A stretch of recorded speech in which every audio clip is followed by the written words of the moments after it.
Hi, I'm Evelyn. 4 years ago, I walked away from a marriage to a tech billionaire, taking 3 kids, a pregnant belly, and a hush agreement traded for freedom. I thought I had escaped for good until his wedding invitation arrived. And you know what? I showed up at that wedding, kids by my side, in front of hundreds of guests, just to ask him one simple question: why don't you want us? Before I share the full, unbelievable story of what happened next, drop a comment letting me know where you're watching from.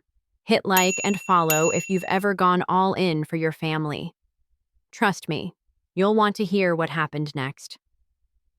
The morning fog rolled in from the Pacific, wrapping Carmel by the sea in its familiar embrace. I watched my 3 children chase sandpipers along the shore, their laughter cutting through the sound of crashing waves. Sophia, my 7-year-old, had her father's determined stride. The twins, Emma and Jack, stumbled behind her on their 3-year-old legs, collecting shells in their tiny fists. 4 years. That's how long we'd been hiding in plain sight in this artist's haven.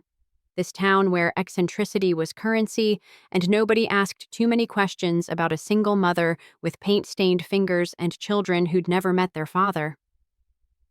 I was washing sand from Jack's hair when the mail arrived. Between the usual gallery notices and utility bills, a cream-colored envelope caught my eye. Heavy stock, gold embossing. My hands trembled as I recognized the law firm's return address. Inside, the invitation mocked me with its elegant script. Nathaniel Wren and Aubrey Lane request the honor of your presence.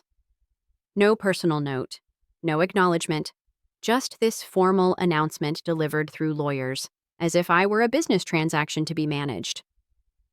My knees buckled, and I sank onto the kitchen stool, the invitation floating to the floor. "Mommy?" Sophia appeared in the doorway, her dark eyes, his eyes, studying me with that uncanny perception children possess. She picked up the invitation before I could stop her, sounding out the words slowly. "Nathaniel Wren! Mommy, that's Daddy's name!" The words hung between us like a blade. In 4 years, she'd never asked why other children had fathers who picked them up from school, who taught them to ride bikes, who showed up. But she remembered. Of course she remembered. "Why doesn't Daddy call us?" Her voice was small, careful, as if she'd been holding this question inside for years. I pulled her onto my lap, breathing in her salt and sunshine smell. "It's complicated, sweetheart." "Is it because we did something wrong?" The knife twisted deeper. "No, baby, never think that. You're perfect." That night, after tucking them in, I stood on my deck overlooking the bay. The wine in my glass remained untouched as I stared at the invitation illuminated by moonlight. Aubrey Lane, his assistant, my friend, the woman who'd held my hair back during morning sickness while assuring me Nate just needed time to adjust to the idea of fatherhood. 4 years ago, I'd been a different woman, a painter with a growing reputation, living in a glass house overlooking Napa Valley, married to a man who was reshaping San Francisco's real estate landscape with his tech innovations. The pregnancy wasn't planned. Nothing in Nate's world ever deviated from the plan. But I'd been foolish enough to believe love could overcome spreadsheets and IPO schedules. "We'll make it work," he'd said, his hand on my still flat stomach. "I just need to get through this launch." But as my body changed, so did he. The tender moments became scarce, replaced by late nights at the office and hushed phone calls.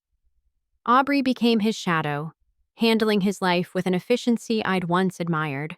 She'd become my friend, or so I'd thought, sharing pregnancy tips and promising that Nate was just stressed about providing for his growing family. The night everything shattered, I'd driven to his office to surprise him with ultrasound photos. Twins, the doctor had revealed that day. My keycard still worked. The security guard waved me through with a smile. But as I approached his office, voices drifted through the cracked door. "I can't do this, Aubrey.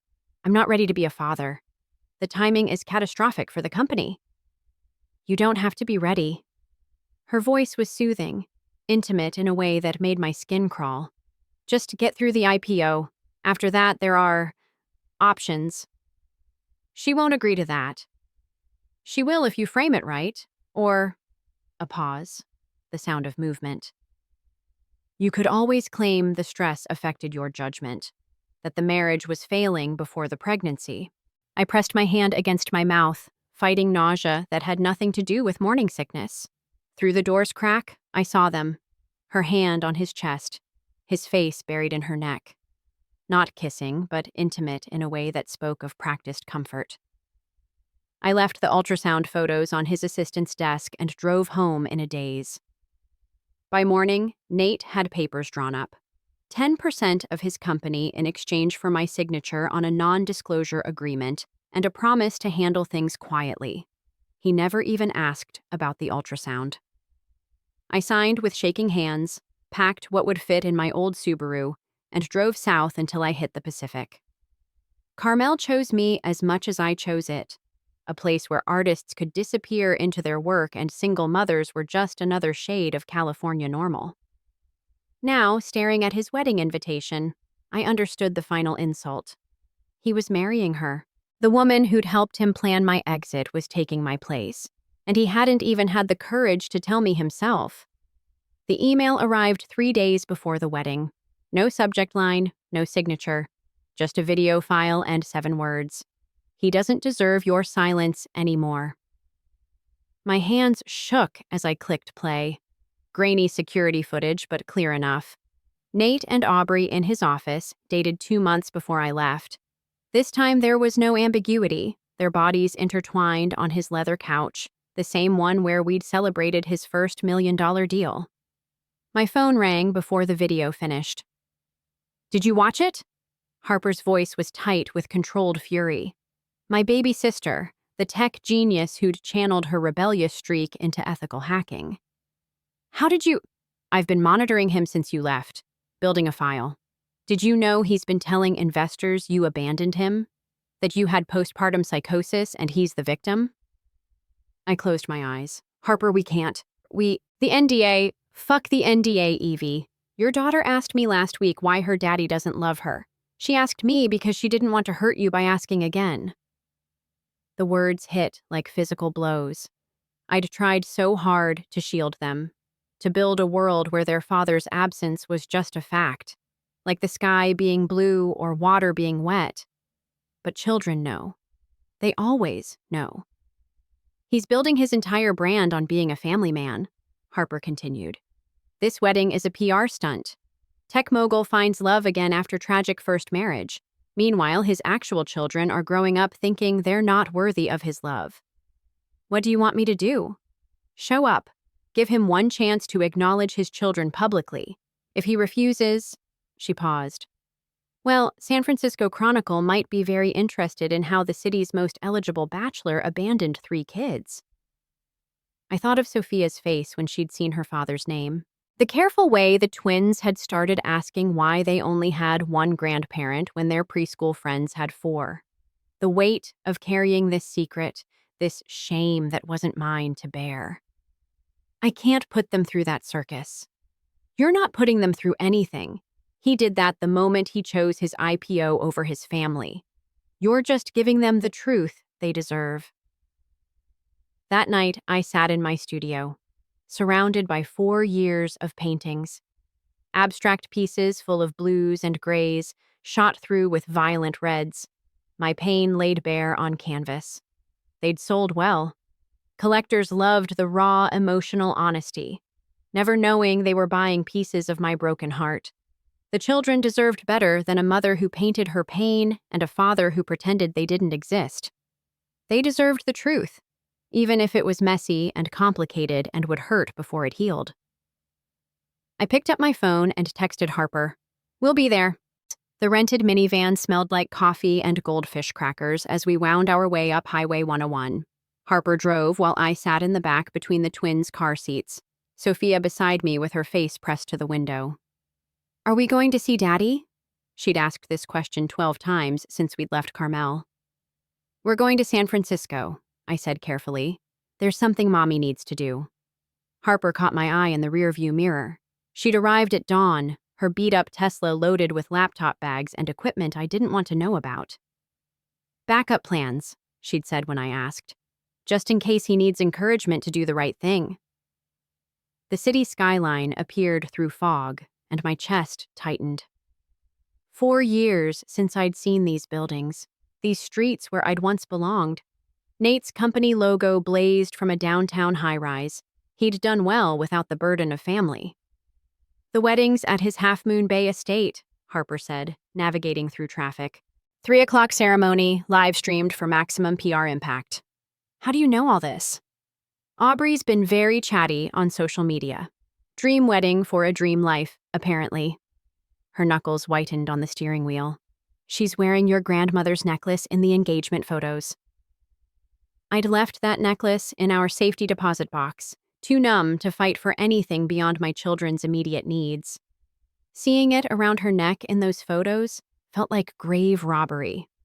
Emma started fussing, and I reached for her favorite stuffed bunny. Almost there, baby.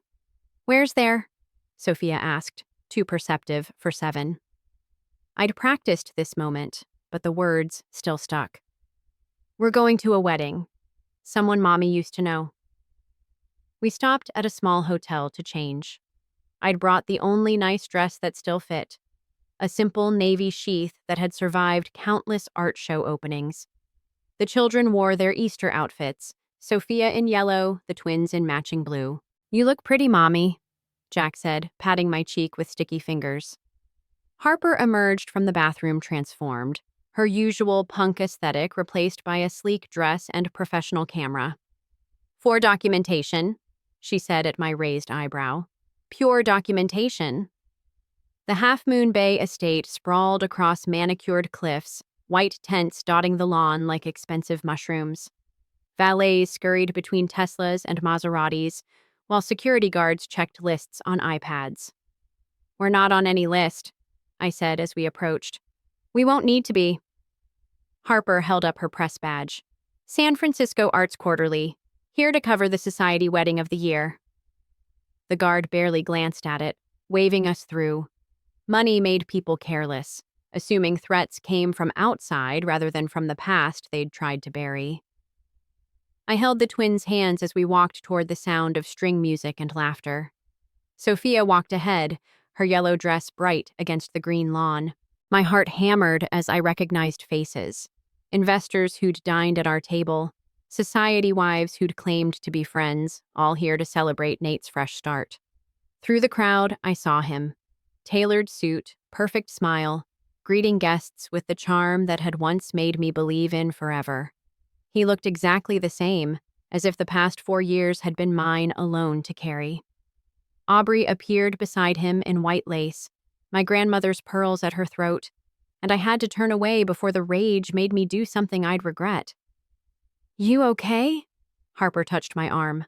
I looked at my children, our children, dressed in their best clothes to meet a father who'd paid lawyers to make them disappear.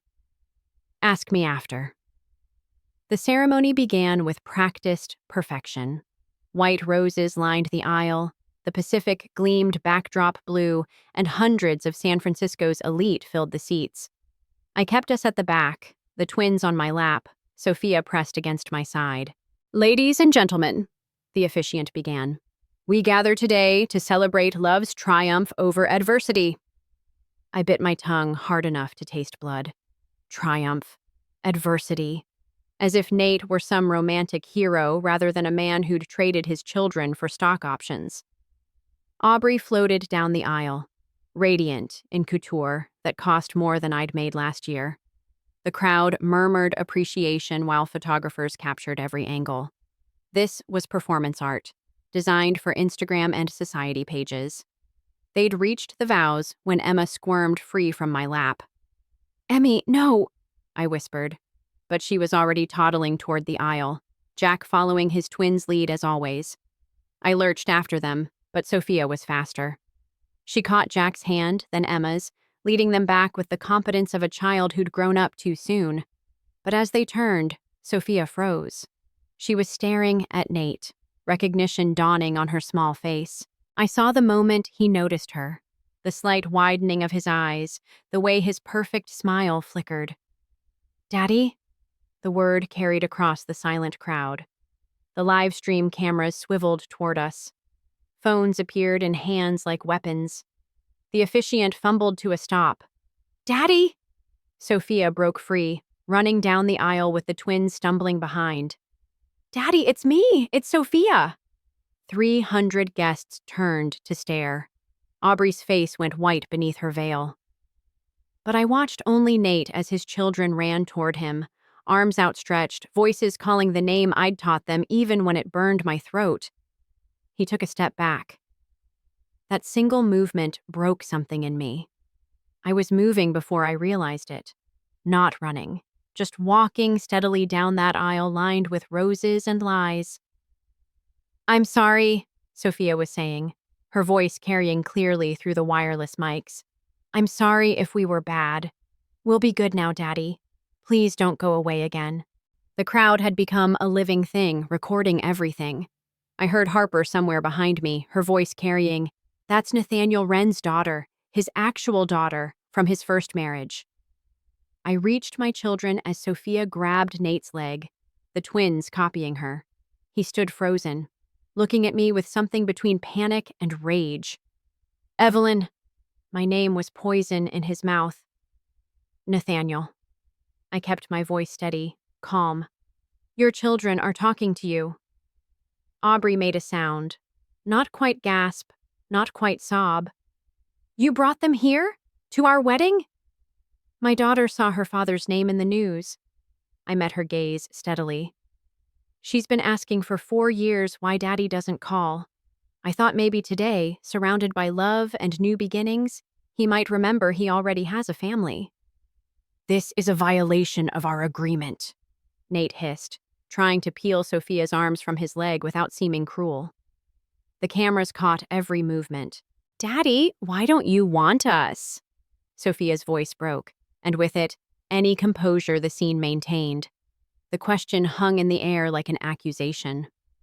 I watched Nate's PR mind calculating. The live stream audience, the social media explosion already beginning. The investors watching their golden boy reveal his clay feet. But calculation took too long. Harper's voice rang out again. "Someone should ask why a man worth $2 billion lets his children grow up in poverty while planning a $1 million wedding." The crowd erupted. Aubrey yanked off her veil, mascara streaming. "You planned this, you vindictive—" "Actually," Harper appeared beside us, her phone raised. "I planned this." The video played on the massive screens installed for the reception slideshow. There was no mistaking what it showed. Nate and Aubrey, 2 months before I'd left, in his office. The timestamp glowed accusingly in the corner. "Turn it off!" Nate lunged for the AV tent, but Harper had done her work too well.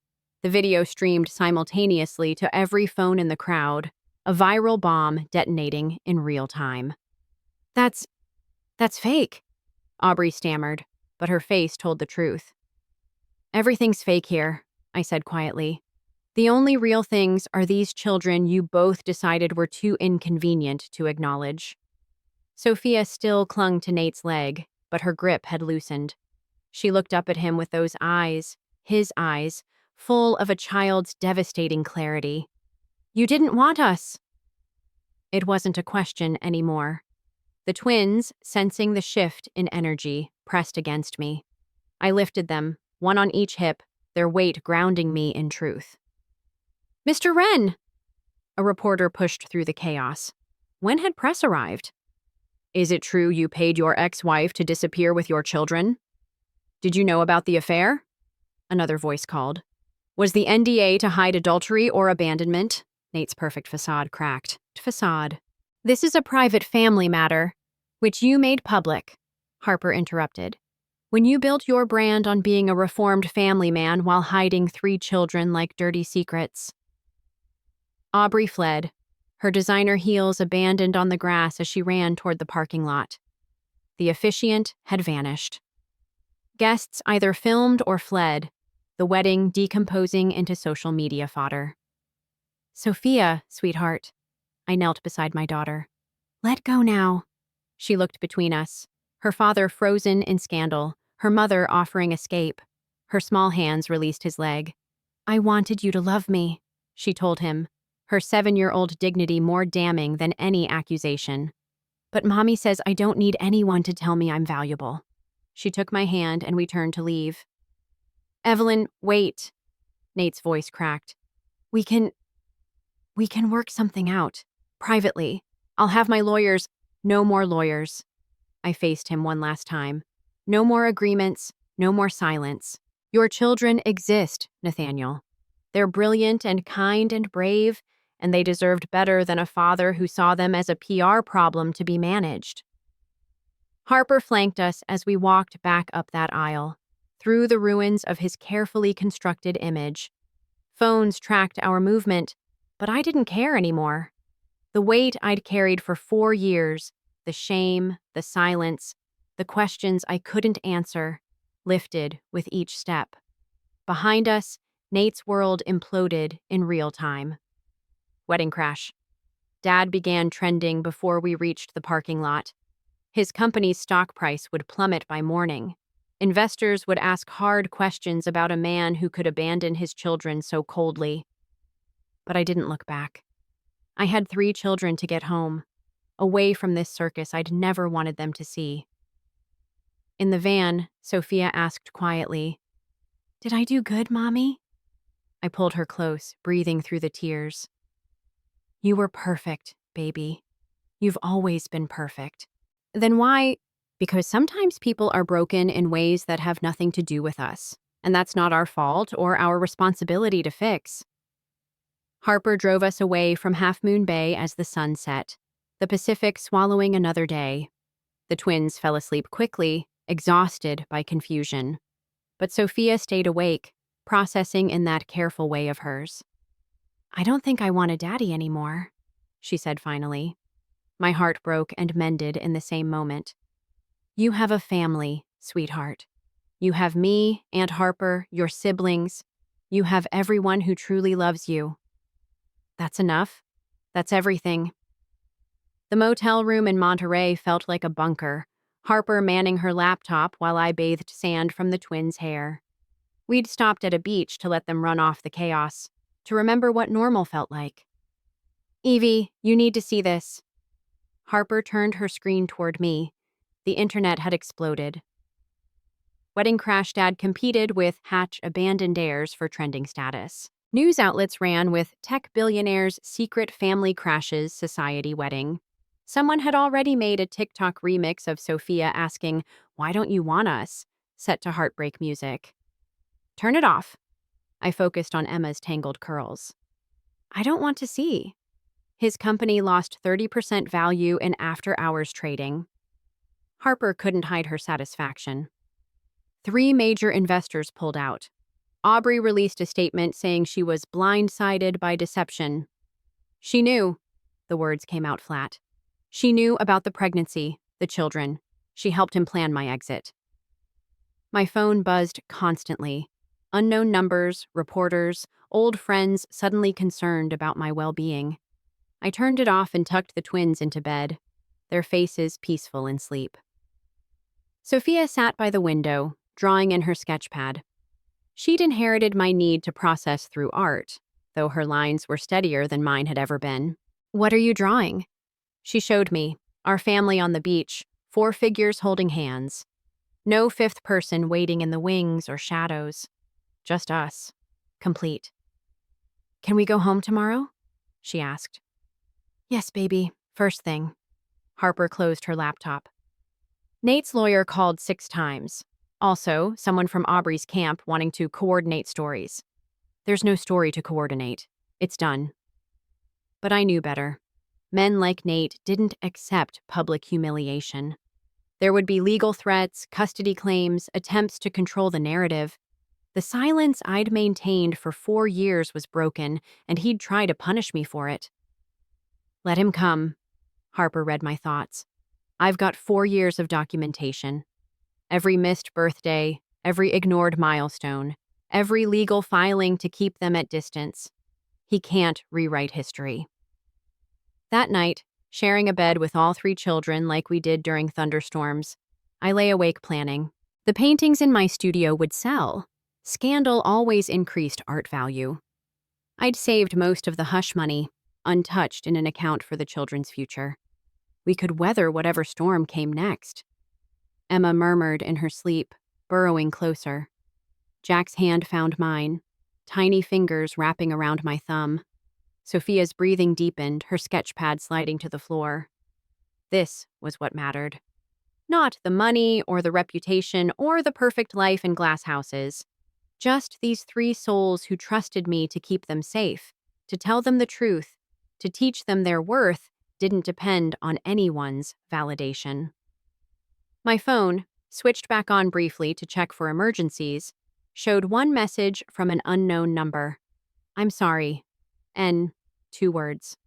4 years too late. I deleted it without responding and pulled my children closer. Tomorrow we'd drive home to Carmel, to our life by the sea where healing happened one day at a time. The world could gossip and judge and click their tongues. We had each other, and that was enough.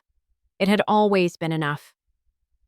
Carmel welcomed us back with morning fog and the cry of seagulls. The children ran through our cottage, reclaiming their spaces, the weekend's chaos already fading into adventure. Only Sophia lingered, helping me unpack with unusual quietness. Ms. Chen called, she said, mentioning her art teacher. Everyone saw the videos. My stomach clenched. Are you worried about school? She considered this with her father's analytical mind, the one gift from him I was grateful for. No, Madison's parents are divorced. Lots of kids don't have dads. I thought I was special. I pulled her onto the porch swing, the Pacific stretching endlessly before us. You are special. Not because your father is wealthy or because of what happened this weekend. You're special because of who you are. Your kind heart, your artist's eye, your protective spirit with the twins. But he still didn't want us. No, baby, he didn't. And that's his loss, not your failure. We swung in silence, watching pelicans dive for breakfast. The familiar rhythm of our life resumed. Lunch to make, laundry to fold, paintings to finish for next week's gallery showing. By afternoon, Harper had returned to San Francisco to monitor the situation. The internet had moved on to new scandals, though Nate's company continued hemorrhaging value. Aubrey had fled to her sisters in Seattle. The wedding venue was pursuing legal action for breach of contract and reputation damage. None of it touched us here. I set up my easel on the deck while the children played in the garden. For the first time in 4 years, the canvas didn't call for blues and grays. I mixed yellows, soft greens, the gentle purple of morning glories climbing our fence. Hope colors, healing colors. Mommy, look! Jack ran up, clutching a snail. Can we keep him? He has his own family to get back to, I said, helping him place it safely in the garden. But we can make him a nice home near the lettuce. The twins busied themselves building a snail sanctuary while Sophia practiced cartwheels on the lawn. This was our truth. Messy, imperfect, but honest. No glass houses or PR strategies, just love, stubborn and daily and enough. As sunset approached, I gathered them for our weekly ritual. Hot chocolate on the beach, watching the sun melt into the ocean. The twins chased waves while Sophia helped me spread the blanket. Mom? She used the shorter version now, shedding baby names like old skin. I'm glad we went. Are you? Yeah, now I know for sure. And I won't always wonder. She paused, wise beyond her years. Sometimes knowing a bad truth is better than hoping for a good lie. I pulled her close, this child who'd inherited her father's intelligence but somehow escaped his coldness. You're absolutely right. And we're okay? Even without him? I looked at our life, the cottage filled with art and laughter, the children secure in their worth, the ocean that had witnessed our rebirth, the bank account that would see them through college, the community that had embraced us without questions. We're more than okay, sweetheart. We're whole. The twins ran back, covered in sand, demanding their hot chocolate. We huddled together on our blanket, 4 figures against the vast Pacific, complete in ourselves. Tell us a story, Mommy, Emma demanded. About a princess, Jack added hopefully. I smiled, pulling them closer. How about a story about a queen who didn't need a king, who built her own kingdom by the sea with her 3 brave children, and they all lived? Happily ever after? Sophia supplied. No, I said softly. They lived truthfully ever after, and that was even better.